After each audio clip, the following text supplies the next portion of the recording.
Well, thank you all for speaking with me today. I appreciate it, and I appreciate your time. So I'll just hop right into it. Obviously, we're talking about the case of Denise Hamm and It's Desiree Hamm. Desiree Hamm. I'm sorry. I'm sorry. It's okay. Um, yes. So we're speaking about that today. So I understand she's from San Diego, but this case was opened in Comal County. Why was it opened in Comal County, and sort of how did the county become aware of this activity? So, Ethan, I'll jump in. My name is Jennifer Tharp, Jnnifer, Tharp, Tharp, Comal County Criminal District Attorney. Um, the case against Desiree Hamm originated with an investigation that was conducted by the Comal County Sheriff's Office. A call for service came in to the Sheriff's Office in February of 2010 related to two girls that were reported as missing. Through the hard work of the Sheriff's Office, and particularly former Detective Sergeant Tommy Ward, along with countless other law enforcement agencies, we were able to track down the location of the two girls that were reported missing, which revealed the abuse that took place at the hands of Desiree Hamm, and she was prosecuted in Comal County. A Comal County grand jury indicted her in August of 2010 for 13 counts of a variety of sexual offenses, which she committed against the two girls that were from Comal County, to include 2 counts of aggravated kidnapping with the intent to abuse or violate them sexually. Throughout the prosecution of her case, ultimately she did plead guilty to all 13 offenses. In August of 2011, she pled guilty to all 13. She was sentenced to 20 years on 11 of the 13 counts.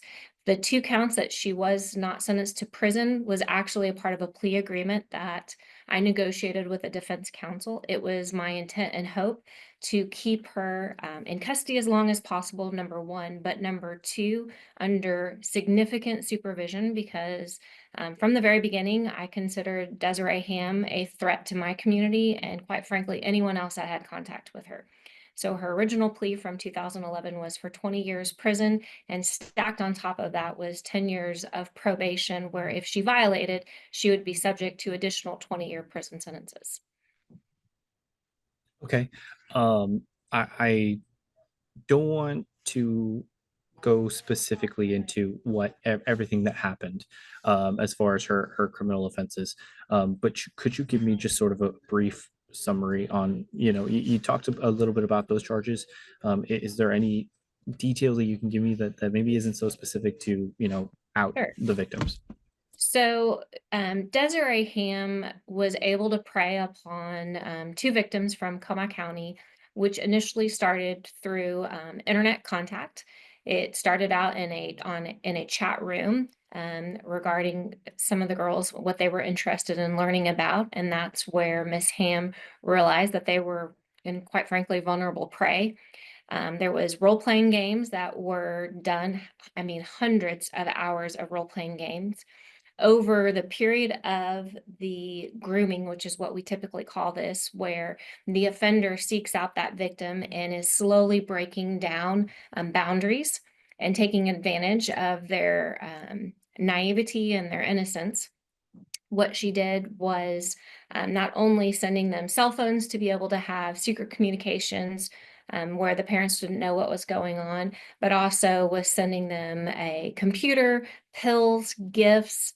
Um, Throughout the inappropriate relationship that Desiree Hamm had with these 2 victims, there was what has been described not only in our original investigation, but as well as what the Special Prosecution Unit's experts revealed, but brainwashing of the victim, convincing the victim that not only was the conduct that Ms. Hamm was doing okay and appropriate, but more importantly, what I think makes Desiree's case so unique and so dangerous is that she would convince her victims, and not just my 2 victims in our county, but there was a prior victim before our case, where she convinces the victims that their family is dangerous.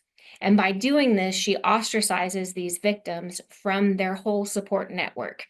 And a lot of times would put that family member where she would have allegations pretty horrific allegations against a family member, then that family member is now at odds and trying to defend themselves instead of just looking after their child and making sure what's going on with the children is appropriate. But for law enforcement's hard work on this particular case and the family's unwavering dedication to find these girls and to fight for these girls, Desiree Hamm would still be taking advantage not only of the 2 victims from Comal County, but several other victims. She's been in prison since August of 2011, and quite frankly, should remain in prison the entire time that she is on Earth, but unfortunately, that's not possible in this particular situation. Okay. Um, so this case has been being put back and or it feels like it's been a long time coming, over a decade now.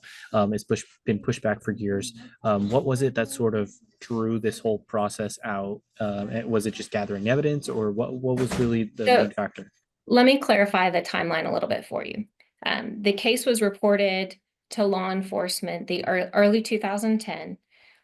She was indicted in August of 2010, pled guilty in August of 2011, and has been in prison since 2011. As an offender is eligible for parole if they have certain convictions, and if appropriate, this special prosecution unit then can step in. A district attorney can do this too. However, I have the benefit of having the experts of the experts that handle these particular cases. So when I was informed by the special prosecution unit that Ms. Hamm was coming up for parole eligibility in 2003, I absolutely wanted their help. And so that's when the special prosecution unit steps in. So there hasn't been a delay of this particular case. This hasn't been ripe for consideration as to whether or not she's a sexually violent predator until she's eligible for release. So that first came about the end of 2003. And where we go from that, really, those questions are best suited for the special prosecution unit because this is their lane. This is what they do. Yeah, absolutely. I'll throw it to you guys. Where do we go from here now that now that she is officially the first sexually violent predator, first female sexually violent predator in the state of Texas? Where do we go from here from you guys' perspective? So she reached parole eligibility at the end of 2023, and we've been on this process of this case. Now that the jury has determined that she is a sexually violent predator, she is subject to Chapter 841 of the Texas Health and Safety Code, which governs all of the requirements and mandates for supervising and treating sexually violent predators in the state of Texas. She is the first female to be committed as a sexually violent predator in the state of Texas, but the requirements of the law are exactly the same for her as they would be for any other person who's committed under this statute. She will be required to receive long-term intense sexual treatment, sex offender treatment. She will also be subject to significant supervision. She will go when she is finally released from TDCJ, she will release directly into the custody of the Texas Civil Commitment Office. They are required to treat and supervise her. My understanding is she will go live at the Texas Civil Commitment Facility in Littlefield, Texas, where all sexually violent predators start this journey, and she will get treatment and be supervised and follow all of the requirements in the law. And Ethan, if I could just follow up on that, Yeah. The Special Prosecution Unit is a statewide prosecutor's office funded by Governor Abbott and the Texas legislature to assist local jurisdictions with these cases, because these cases require quite a bit of expertise and quite a bit of resources. They're heavily dependent on the testimony of forensic psychologists and forensic psychiatrists as well in this case. And so we're able to bring those resources to a case like this. But we handle typically 50 to 70 cases a year around the state. Not every person, I guess, convicted of a sexual offense is eligible for this program, and that there is a requirement, and it's supposed to be a small but extremely dangerous group of people that, because of a behavioral abnormality and multiple offenses, because they pose the risk of reoffending, those are the individuals that we seek these cases on. Absolutely. So, you talked a little bit about the psychology, and you guys work with forensic psychologists. Was it ever determined why she committed these crimes? Is it just she has a mental health disorder, or was it ever determined within the case findings? So at the trial, we had two forensic psychologists and one forensic psychiatrist. All three gave her a number of different type of mental health diagnoses. And we are required to prove that she has a condition that makes her likely to reoffend. So these diagnoses were what all of the experts said were driving her sexual behaviors, were driving the reason that why she offended originally and why she is very likely to reoffend in the future. And so that made up the condition that the jury saw, that the jury found that she has. And they said, yes, she does have that condition. Okay. So this, obviously, she's being the first sexually violent female in the state of Texas. It's not something we see all the time.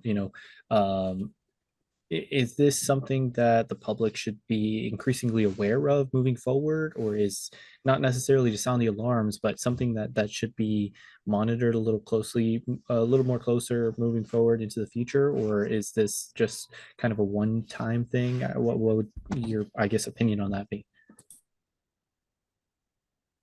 I can't speak to the prevalence of sexually violent predators because this is, I think, perhaps the second case from our county in the 20 years I've been with Comal County DA's office. So for the most part, it's pretty rare and unique. That being said, I do think that there is an opportunity as a district attorney. I don't think I can ever emphasize enough the need for parents and adults just to talk to their teens on a consistent basis.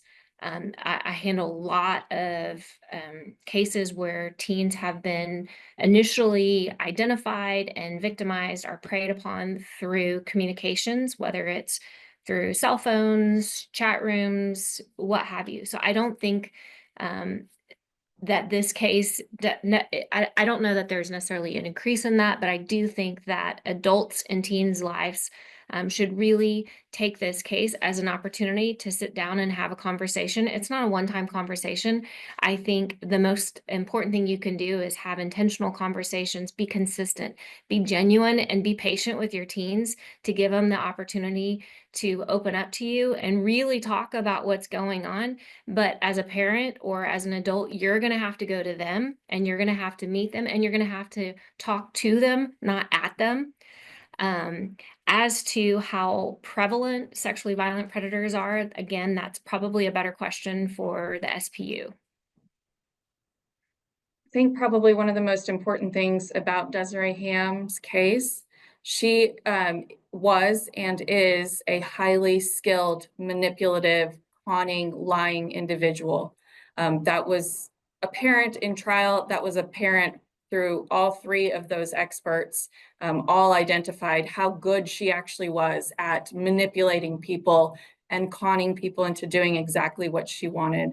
So having those conversations with your children, not just she was a 22-year-old female on the internet. So it's not just talking to them about, strange men, but also be very wary of all types of people online and what they're telling you and why asking questions. Why are they sending you these things? Why are they talking to you about these themes? Different things like that, I think is really important. As far as prevalence, we receive between 50 and 70 of these cases a year.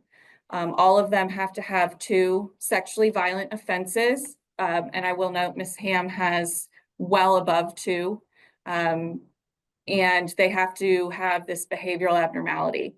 And so if they've got those, then the case goes to trial. There's no plea negotiation. There's no anything, lesser, anything like that. We go to trial on a lot of these cases all over the state, with the goal of committing those who need to be committed.